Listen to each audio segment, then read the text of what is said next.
اور تیسرا وہ ہے جو لایعنی میں خرچ کرتا ہے وقت کو. 1 گھنٹے تک کرکٹ کی باتیں کرتا رہا, فٹ بال کی باتیں کرتا رہا, فٹ بال کرکٹ کی کامنٹری سنتا رہا, اور اس کے بارے میں عموماً لوگوں کا خیال یہ ہے کہ ہم نے نقصان تو نہیں کیا نا, گناہ تو نہیں کیا نا. مگر بات وہی ہے, کنکر پتھر خرید کر لے آیا اور وہ یہ اگر کہے کہ میں نے نقصان کا کام تو نہیں کیا ہے نا, فائدہ نہیں ہے مگر نقصان بھی تو نہیں, سانپ بچھو تو نہیں لے آیا, تو لوگ یہ کہیں گے کہ 100 پاؤنڈ کو ضائع کرنا یہ نقصان نہیں ہے تو اور کیا ہے. تو اسی طرح اگر کوئی یہ کہے کہ کرکٹ کی کامنٹری آبسیشن کے بغیر سننا, اگر آبسیشن اتنا ہو جاوے کہ اذان سننے کے بعد بھی نماز کے لیے نہ اٹھے, اتنا آبسیشن ہو جاوے کہ میرا مس ہو جائے گا, تو پھر تو کرکٹ کی کامنٹری ناجائز ہو جائے گی. لیکن آبسیشن نہیں ہے, کرکٹ کی کامنٹری سن رہا ہے, اذان سنی تو بند کر کے چلا گیا, پھر نماز پڑھنے کے بعد آ کر کے سننے لگا. تو آپ کہیں کہ بھئی میں نے کوئی گناہ کا کام, بھئی گناہ کا کام بھی نہیں کیا, مگر اس وقت سے جو تم کو آخرت کی تیاری کا موقع مل رہا تھا اور جو آخرت کا ثواب جمع کر سکتے تھے وہ آپ نے نہیں کیا, تو اس وقت کو ضائع تو کیا نا. تو یہ ضائع کرنا ہی تو نقصان ہے. جیسے 50 پاؤنڈ اگر کوئی گٹر میں پھینک دی اور وہ یہ کہ میں نے نقصان کا, بھائی 50 پاؤنڈ کو ضائع کرنا یہی نقصان ہے. تو ہمیں جو اللہ تعالی شانہ نے زندگی دی ہے, یعنی جو وقت دیا ہے, اس کو خرچ کرنے کے 2 طریقے ہیں. ایک اس کو نقصان میں خرچ کرنے کے 2 طریقے ہیں. ایک کم نقصان والا کام, ایک بڑے نقصان والا کام. کم نقصان والا کام یہ ہے کہ ہم لایانی میں خرچ کریں. گناہ تو نہیں ہوگا مگر اتنا وقت آپ کا ضائع ہو گیا آخرت کی تیاری کے لیے. حدیث شریف میں آتا ہے کہ جنتی جنت میں جانے کے بعد کسی چیز کے بارے میں حسرت نہیں کرے گا. جنت میں جانے کے بعد کیا حسرت ہوگی, مگر اس وقت پر اسے حسرت ہوگی جو وقت اللہ کے ذکر کے بغیر گزر گیا تھا. کیوں حسرت ہوگی کہ اگر وہ وقت اللہ کے ذکر میں نہ گزرتا تو جنت میں اور اونچا مرتبہ ہوتا اور نعمتیں ملتی. تو جنت میں جانے کے بعد بھی جنتیوں کو یہ حسرت رہے گی.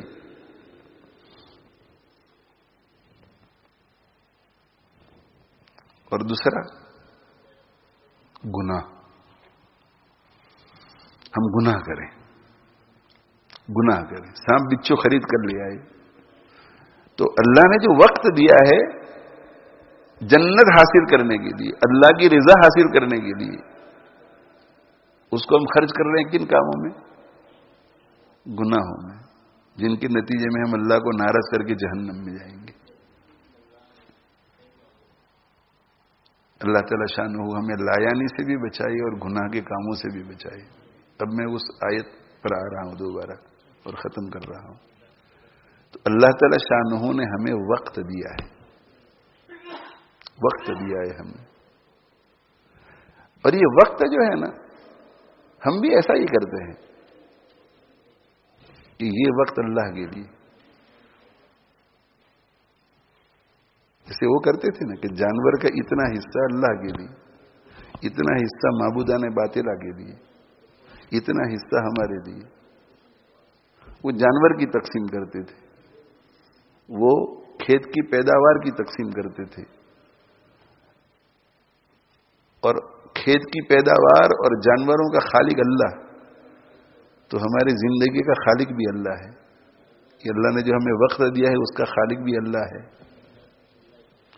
تو ہمیں تو سارا وقت خالق ہی کو دینا چاہیے تھا, سارا وقت خالق کو. ہمارے لیے ہمیں کتنا وقت رکھنا چاہیے تھا؟ جتنی ہماری ضرورت, اس سے زیادہ نہیں. جتنی ہماری ضرورت وہ ہمارا وقت, باقی سارا آرام, سو جاؤ 8 گھنٹے 6 گھنٹے 7 گھنٹے, جتنے گھنٹوں کی ضرورت ہے آرام کر لو, یہ آپ کا وقت ہے. کھانے کے لیے یہ آپ کا وقت ہے, استنجا کے لیے یہ آپ کا وقت ہے، غسل کرنا ہے یہ آپ کا وقت ہے. اس کے علاوہ باقی جو وقت بچ جاوے وہ اللہ کے لیے ہونا چاہیے. لیکن نہیں، تفریح کے لیے وقت مقرر ہے، یہ نفس کے لیے، بیوی کے لیے وقت مقرر، بچوں کے لیے وقت مقرر، فرینڈ سرکل کے لیے وقت مقرر، ریسٹورنٹ میں جانے کے لیے وقت مقرر، ہالیڈے کے لیے جانے کے لیے وقت مقرر. اور اللہ کے لیے بھی ہم نے کچھ وقت مقرر کیا کہ فجر کی نماز بھی پڑھوں گا اللہ کے لیے یہ وقت، ظہر کا وقت اللہ کے لیے، عصر کا وقت اللہ کے لیے، مغرب کا وقت اللہ کے لیے. ہم نے بھی وقت مقرر کیا. رمضان مبارک میں فجر کی نماز کے بعد انشاءاللہ 1 پارے کی تلاوت کروں گا.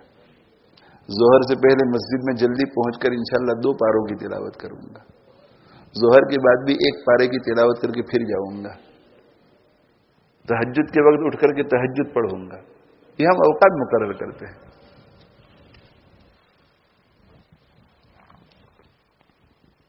لیکن جب کبھی اللہ کا کوئی کام ہم سے تقاضا کرتا ہے کہ یہاں 10 منٹ زیادہ کی ضرورت ہے، تو بیوی والے وقت میں سے تھوڑا ادھر لو.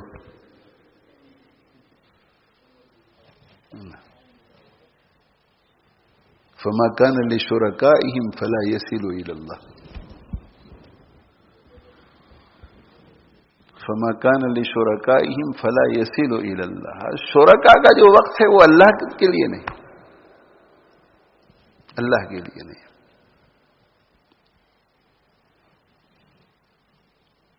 کبھی ہوتا ہے نا کہ 10 منٹ آنکھ زیادہ لگ گئی تو 10 منٹ چلی گئی. اب 10 منٹ چلی گئی تو ذکر کے لیے جو 30 منٹ ہے، وہ 30 منٹ اگر ذکر کرنے جاتے ہیں تو بیوی کی 30 منٹ میں سے 10 منٹ لینی پڑے گی. ٹھیک ہے نا؟ یہ ذکر 20 منٹ کر لیں گے. آج راستے میں دوست مل گیا اور اس نے بس میرے ساتھ بات چیت شروع کر دی تو کوئی بات نہیں، 1 سپارہ آج نہیں پڑھیں گے، کل پڑھیں گے.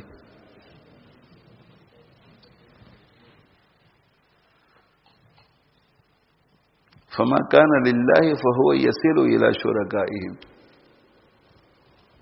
وقت ادھر ادھر کچھ برباد ہو گیا تو ذکر چھوڑ کر کے بیوی کی چاہت پوری کر دیں گے، تلاوت چھوڑ کر کے فرینڈ کی چاہت پوری کر دیں گے. بھائی یہی ہوتا ہے کہ نہیں؟ یہی ہوتا ہے کہ نہیں؟ ہمارے لیے عبرت ہے اس میں. ہمارا رویہ بھی کچھ زمانے جاہلیت کے لوگوں جیسا ہی ہے. یہ جو وقت اللہ نے دیا ہے، اللہ خالق ہے، تو ہماری اپنی ضروریات کے بعد یہ سارا وقت اللہ کے لیے ہونا چاہیے تھا، غیر اللہ کے لیے ہونا ہی نہیں چاہیے تھا. لیکن پھر بھی چلو بھائی غیر اللہ کے لیے ہے، لیکن جب کرنچ آ جائے کہ آج کسی وجہ سے ½ این آور کی شارٹیج ہے تو بچوں کا ٹائم لے یا اللہ کا ٹائم لے لے. ہمارا رویہ یہی ہوتا ہے کہ ظلم کس پر کرتے ہیں؟ اللہ کے اوپر. آج ذکر نہیں ہو سکے گا، مشکل ہے آج، اس لیے کہ مہمان آئے ہوئے ہیں. آج تلاوت نہیں ہو سکے گی، آج یہ نہیں ہو سکے گا، آج وہ نہیں ہو سکے گا، آج فلاں نہیں ہو سکے گا. یعنی اللہ کا جو ٹائم مقرر کیا ہوا ہے وہ اللہ کا ٹائم ہم لے لیتے ہیں اور دوسروں کو دے دیتے ہیں. دوسروں کا ٹائم اللہ کو دینے کے لیے تیار نہیں ہے ہم.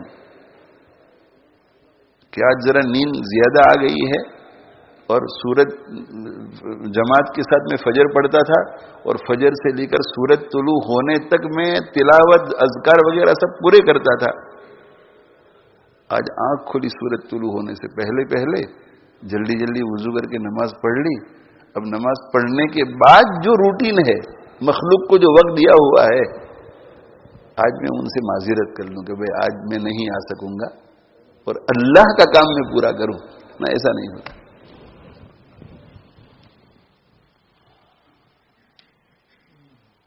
فما كان لشركائهم فلا يصل الى الله وما كان لله فهو يصل الى شركائهم. جو دوسروں مخلوق کے لیے جو وقت ہم نے مقرر کیا ہے، اپنے نفس کے لیے، اپنی خواہشات کے لیے، دوست احباب کے لیے، وہ اللہ کے لیے قربان نہیں ہو سکتا. جو اللہ کے لیے وقت مقرر ہے وہی قربان ہوتا ہے. آپ غور سے دیکھیے کہ ہمارا رویہ اسی کو قربان کرتے ہیں. تلاوت قربان ہوگی، نفل قربان ہوگی، سنت غیر موقدہ قربان ہوگی، معمولات قربان ہوں گی، اعمال قربان ہوں گے. ایسے لوگوں کے بارے میں تو اللہ تعالیٰ شان و فرمانا کہ سا ما یحکمون، برا ہے یہ فیصلہ جو یہ کر رہے ہیں، یہ ان کا طریقہ اچھا نہیں ہے، برا ہے یہ.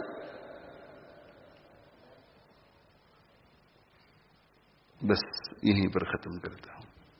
مجھے تو خیال یہ تھا کہ 20 منٹ میں یہ بات ختم ہو جائے گی، مگر بات سے بات نکلتی گئی. یہاں سے ہم کیا عزم لے کر کے اٹھیں؟ یہ عزم لے کر کے اٹھیں کہ اللہ جل جلالہ وعم نوالہ کے لیے جو اوقات ہم مقرر کریں.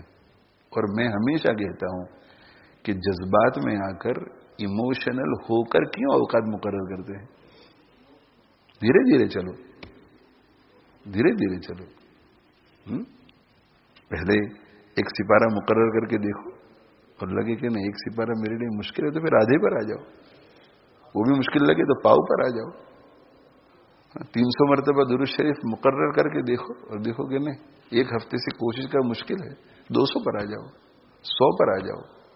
پھر گریجولی بلڈ اپ کرو.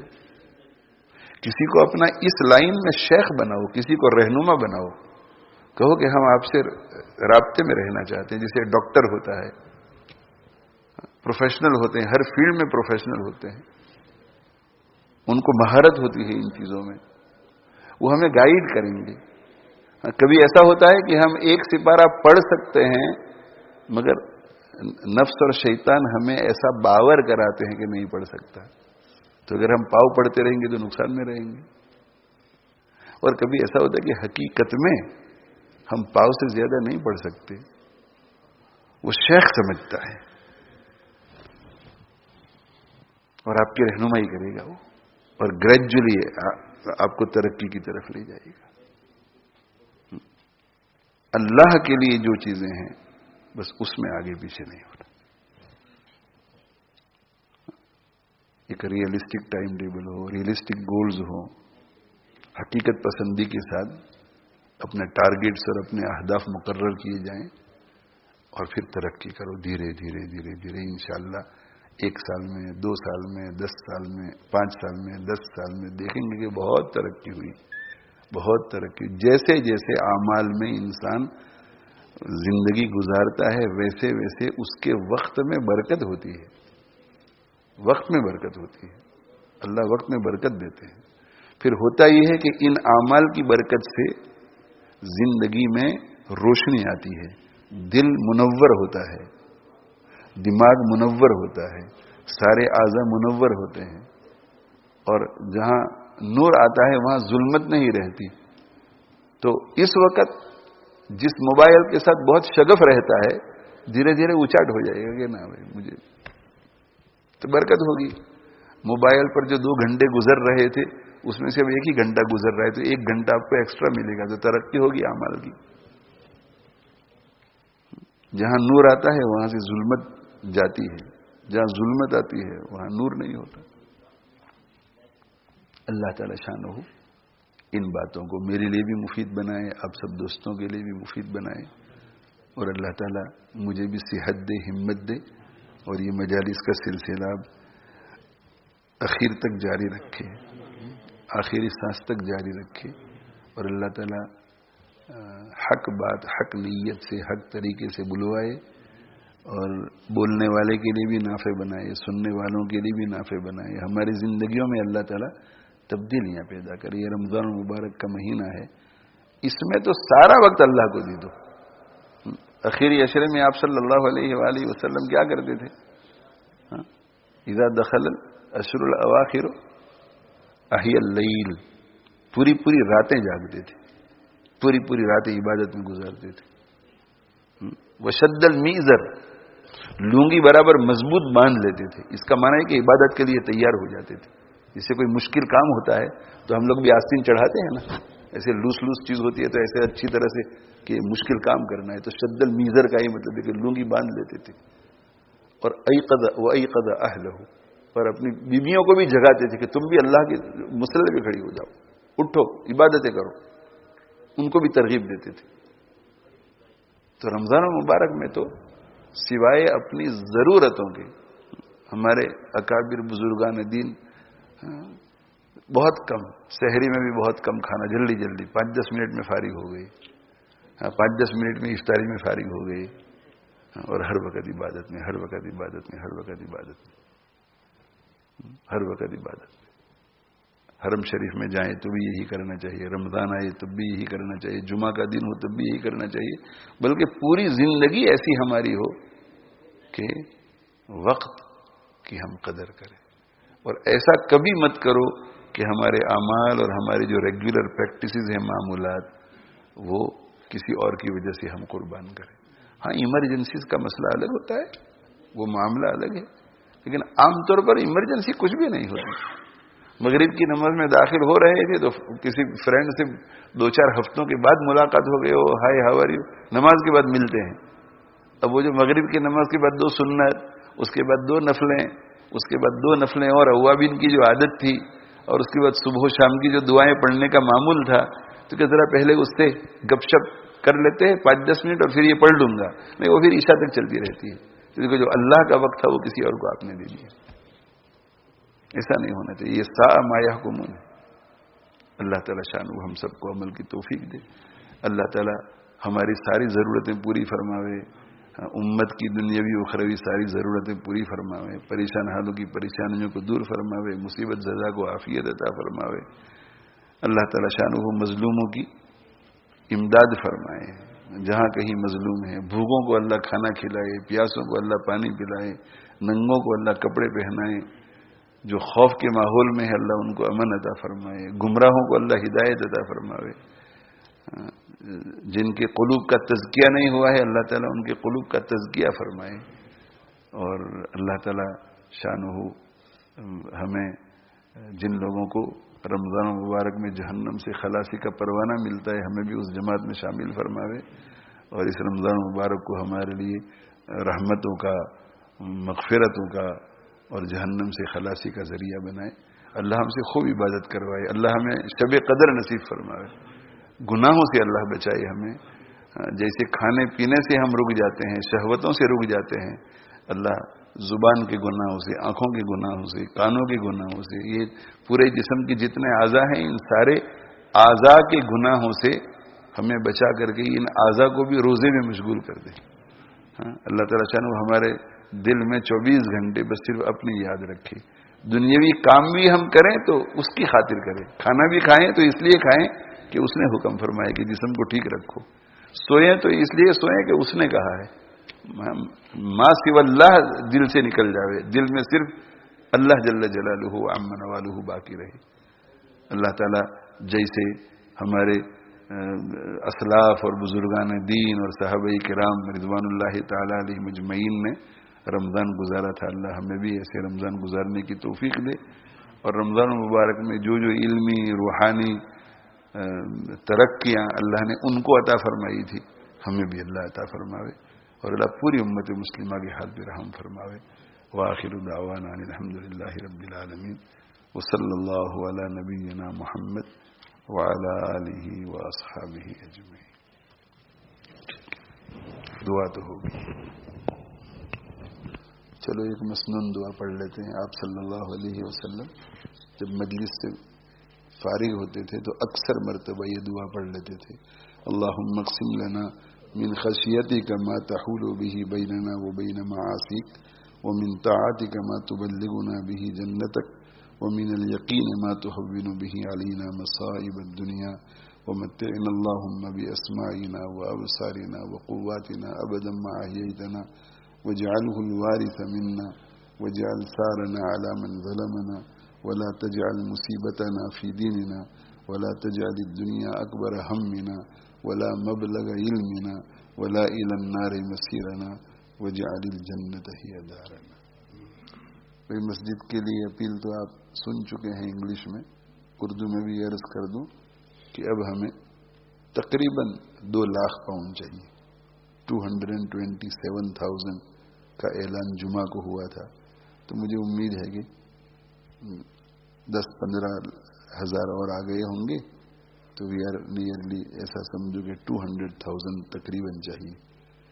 تو 200 آدمی اگر 1,000 پاؤنڈ دے دیں یا 400 آدمی 500 پاؤنڈ دے دیں تو یہ اپیل ختم ہو جائے. بورڈنگ کا ایکسٹینشن ہو رہا ہے ماشاءاللہ. جہاں جہاں آواز پہنچ رہی ہے عورتیں بھی تعاون کر رہی ہیں, مرد بھی تعاون کر رہے ہیں. اللہ سب کو جزائے خیر عطا فرماوے.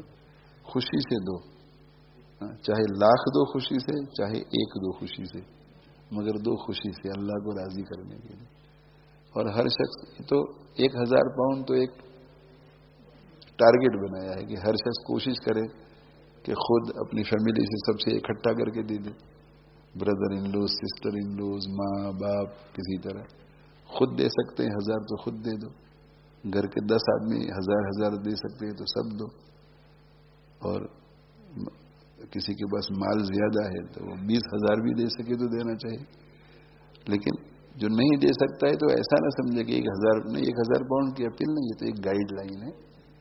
اپنے سرکمسٹانسز کو دیکھ کر کے دینا چاہیے. لیکن حصہ سب لو تاکہ یہ جب تک یہ عمارت رہے اور ہمارے اسٹوڈنٹس اس کو استعمال کرتے رہے تو آپ کو اجر و ثواب ملتا رہے گا. یہ 2008 میں یہ جگہ کھلی تھی 2008 میں.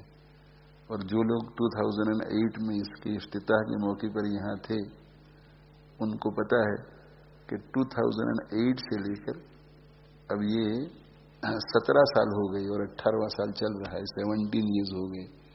تو 17 ایئرز میں یہاں کتنا کام ہوا الحمدللہ. 17 ایئرز میں ایک تو یہ کہ 17 ایئرز میں 8 کلاسز روزانہ پڑھتے ہیں یہاں. نہیں 8 نہیں, تقریباً 15 کلاسز پڑھتے ہیں مردوں اور عورتوں کے. اس میں حدیث, تفسیر, 6 گھنٹے سبق ہوتا ہے, 2 گھنٹے مطالعہ ہوتا ہے. 8 گھنٹے تو بچے یعنی 250 تقریباً 250 طلبہ طالبات پڑھتے ہیں. قرآن یہاں کتنا پڑھا جاتا ہے آپ دیکھ رہے ہیں. نمازیں کتنی پڑھی جا رہی ہے. ہر مہینے لوگ آتے ہیں, پروگراموں میں لوگ آتے ہیں. تو میں یہ عرض کر رہا ہوں کہ جن لوگوں نے 2008 میں یہ اوپن ہوئی تھی اس سے پہلے اپیل کی تھی, یہ 4 ملین کا پروجیکٹ تھا. جن لوگوں نے اس میں تعاون کیا تھا قبروں میں ان کو کتنا اجر و ثواب مل رہا ہوگا. مولانا سلیم صاحب نے بھی چندہ دیا ہوگا, یقیناً امداد اللہ نے بھی دیا ہوگا, مفتی سلیمان صاحب نے بھی دیا ہوگا, مولانا احمد نے بھی دیا ہوگا, اسلم بھائی نے بھی دیا ہوگا, جو بھی دیا ہوگا, حافظ صاحب نے بھی دیا ہوگا. میں آج آپ سے پوچھتا ہوں کہ آج آپ کو اس کا کچھ پنچ محسوس ہوتا ہے کہ یار میرے 500 پاؤنڈ چلی گئی؟ بھول گئے, سب خرچ کر کے بھول جاتے ہیں. دنیاوی کاموں میں بھی خرچ کر کے بھول جاتے ہیں, دینی کاموں میں بھی خرچ کر کے بھول جاتے ہیں. دنیاوی کاموں میں خرچ کر کے بھول جاتے ہیں مگر ملتا کچھ نہیں ہے, اور دینی کاموں میں خرچ کر کے بھول جاتے ہیں مگر اجر و ثواب ملتا ہے. اجر و ثواب ملتا ہے, اجر و ثواب ملتا ہے.